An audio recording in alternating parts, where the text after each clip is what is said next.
नमस्कार दोस्तों, वेलकम। आज हम बात करने वाले हैं एक ऐसे कॉर्पोरेट स्कैंडल की जिसने, मैं बता रहा हूं, पूरे देश को हिला के रख दिया है। इसमें क्या कुछ नहीं है। हरासमेंट के आरोप, रिलीजियस प्रेशर और तो और एक सीक्रेट पुलिस ऑपरेशन भी। So let's get right into it. तो सबसे बड़ा सवाल, आखिर हो क्या रहा था? एक इतनी बड़ी, इतनी रेप्यूटेड आईटी कंपनी के नासिक ऑफिस में बंद दरवाजों के पीछे आखिर चल क्या रहा था? ये सवाल सबके जहन में है। और पता है इसका खुलासा कैसे हुआ? किसी ने कंप्लेन नहीं की। नहीं, ये कहानी शुरू हुई एक ऐसी चीज से जो फिल्मों में होती है, एक सीक्रेट अंडरकवर पुलिस ऑपरेशन। और जब इस ऑपरेशन ने पर्दा उठाया तो ऐसी ऐसी सच्चाइयां सामने आई जो आपको हैरान कर देंगी। ओके, तो ये सब समझने के लिए ना कि आखिर ये मामला यहाँ तक पहुंचा कैसे, हमें बिल्कुल शुरुआत में जाना पड़ेगा। एक 23 साल की लड़की की कहानी से, जो एक जॉब की तलाश में थी पर शायद एक जाल में फंस गई। अब जरा इस टाइमलाइन को गौर से देखिए। जनवरी 2022, एक जॉब का वादा, और फिर धीरे धीरे साल दर साल देखिए कैसे चीजें बिगड़ती चली गईं। जुलाई 2022 में प्रेशर, फिर जॉब, और 2024 आते आते आरोप हैं कि उसे फोर्स किया गया, ब्लैकमेल किया गया। ये कोई एक दिन की घटना नहीं थी, ये एक पूरा सिलसिला था जो 2026 में आकर एक धमाके के साथ फटा। तो इस पूरे मामले में प्लेयर्स कौन थे? देखिए, एक तरफ थे सीनियर्स, टीम लीडर्स, जैसे दानिश शेख, तौसीफ अख्तर, जिनके पास पावर थी। दूसरी तरफ आमतौर पर 18 से 25 साल की नई लड़कियां, जिनके लिए ये पहली कॉर्पोरेट जॉब थी। और इन सब के बीच में आरोपों के मुताबिक एचआर मैनेजर नीदा खान, जिन्होंने सब कुछ जानते हुए भी कुछ नहीं किया।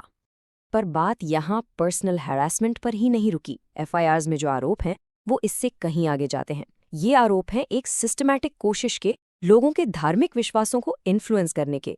बातें होती थीं इस्लाम और हिंदुइज्म के फर्क पर, रोजा रखने के लिए प्रेशर डाला जाता था। यहाँ तक कि आरोप है कि हिंदू देवी देवताओं पर भी ऑब्जेक्शनेबल कमेंट्स किए गए। तो एक तरफ तो ये सब चल ही रहा था, पर इस कहानी में एक पैरेलल ट्रैक भी था जिसके बारे में किसी को खबर नहीं थी। एक टिप ऑफ मिला था और उसके बेसिस पर एक अलग ही जांच शुरू हो चुकी थी। और ये जांच बिल्कुल फिल्मी स्टाइल में हुई। पुलिस को टिप मिली एक पॉलिटिकल वर्कर से। पुलिस ने पहले फैमिली से कंफर्म किया और फिर प्लान हुआ एक अंडरकवर ऑपरेशन। सच में पुलिस वाले हाउसकीपिंग स्टाफ बनकर बीपीओ के अंदर चले गए। 3 हफ्ते तक वो सबूत इकट्ठा करते रहे, बिल्कुल सबकी नाक के नीचे। कमाल है ना? और जैसे ही अंडरकवर ऑपरेशन खत्म हुआ और पहला एक्शन लिया गया, समझ लीजिए एकदम जन्नत के दरवाजे खुल गए। एक के बाद एक शिकायतें, एक के बाद एक खुलासे, जैसे मामलों की बाढ़ आ गई हो। कितनी? 9। सिर्फ एक नंबर नहीं है ये। पहला केस रजिस्टर होने के ठीक 8 दिन के अंदर टोटल 9 एफआईआर्स फाइल हो चुकी थी। 9। ये देखिए, 26 मार्च को पहली एफआईआर हुई और 3 अप्रैल तक देवलाली कैंप और मुंबई नाका पुलिस स्टेशंस में टोटल 9 एफआईआर्स। और इन सब में एक पैटर्न था, वही कहानियां, sexual harassment, inappropriate touching, personal comments, और अगर आप उनकी बात ना माने तो वर्कलोड बढ़ा दिया जाता था। और अहम बात ये कि 9 में से 6 एफआईआर्स में रिलीजियस इन्फ्लुएंस और कन्वर्जन के प्रेशर की बात भी थी। इस केस की सीरियसनेस को देखते हुए एक एसआईटी यानी स्पेशल इन्वेस्टिगेशन टीम बनाई गई। और अब देखिए चार्जेस को। दानिश शेख पर रेप का आरोप, शादी का झूठा वादा देकर। तौसीफ अख्तर पर ब्लैकमेल और धार्मिक भावनाओं को ठेस पहुंचाने का आरोप। एचआर मैनेजर निदा खान पर कंप्लेंट्स दबाने का आरोप।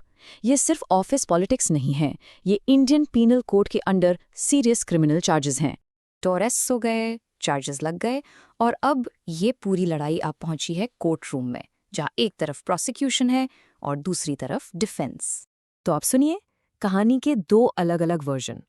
प्रोसिक्यूशन का कहना है कि ये एक ऑर्गेनाइज्ड नेक्सस था, एक प्लान के तहत हरासमेंट और रिलीजियस कन्वर्जन का प्रेशर बनाया जा रहा था, जबकि डिफेंस का कहना है कि नहीं, ये सब कंसेंशुअल था या फिर कल्चरल मिसअंडरस्टैंडिंग्स थी। फॉर एग्जाम्पल, वो कहते हैं कि ईद जैसे फेस्टिवल्स पर नॉन मुस्लिम दोस्त भी ट्रेडिशनल कपड़े पहनते हैं। और यह है डिफेंस लॉयर बाबा सईद का मेन आर्ग्यूमेंट। वो कहते हैं अगर डिस्कशन में रिलीजन आ जाता है तो हर तरह की बातें होती हैं, इसका मतलब ये तो नहीं कि नीयत इन्फ्लुएंस करने की थी। और यहीं पर सबसे बड़ा लीगल सवाल उठता है, कहाँ एक नॉर्मल डिस्कशन प्रेशर बन जाती है। इसका फैसला कोर्ट को करना है। लेकिन ये केस सिर्फ एक कंपनी या कुछ लोगों के बारे में नहीं है, ये पूरे इंडिया इंक के लिए, पूरे कॉर्पोरेट सेक्टर के लिए एक वेकअप कॉल है। इसने वर्कप्लेस सेफ्टी और कल्चर को लेकर बहुत बड़े सवाल खड़े कर दिए हैं। और इन सवालों के बीच सबसे अहम चीज़ है posh act, the sexual harassment of women at workplace act. ये कानून कहता है कि हर कंपनी जिसमें 10 से ज़्यादा लोग काम करते हैं, वहाँ एक इंटरनल कंप्लेंट्स कमेटी यानी आईसीसी होनी ही चाहिए। इसका मकसद सिंपल है, एक सेफ जगह देना जहां हरासमेंट की कंप्लेंट की जा सके। तो फिर कंपनियां कर क्या सकती हैं ऐसी सिचुएशन से बचने के लिए? सबसे पहले एक ऐसी आईसीसी बनाओ जो सिर्फ नाम की ना हो बल्कि काम भी करे। दूसरा, रेगुलर ट्रेनिंग दो सबको, सीनियर मैनेजमेंट को भी। तीसरी और सबसे ज़रूरी बात, ज़ीरो टॉलरेंस पॉलिसी रखो, बिल्कुल साफ साफ। एचआर को एम्पावर करो और एक ऐसा कल्चर बनाओ जहां लोग बिना डरे अपनी आवाज़ उठा सके। आखिर में टीसीएस नाशिक केस सिर्फ एक न्यूज़ स्टोरी नहीं है, ये हम सबके लिए एक आईना है। ये हमसे एक बहुत ही अनकंफर्टेबल लेकिन ज़रूरी सवाल पूछता है। सवाल सिर्फ टीसीएस के लिए नहीं है, ये आपके और मेरे, हम सब के लिए है। क्या हमारा वर्कप्लेस, जहां हम अपना दिन का सबसे ज़्यादा वक्त गुजारते हैं, क्या वो सच में सेफ है? ऐसे ही इन्फॉर्मेटिव वीडियोस देखने के लिए LLB स्टूडेंट्स अड्डा को सब्सक्राइब करें एंड फॉलो करें। If you want any new topic, comment below.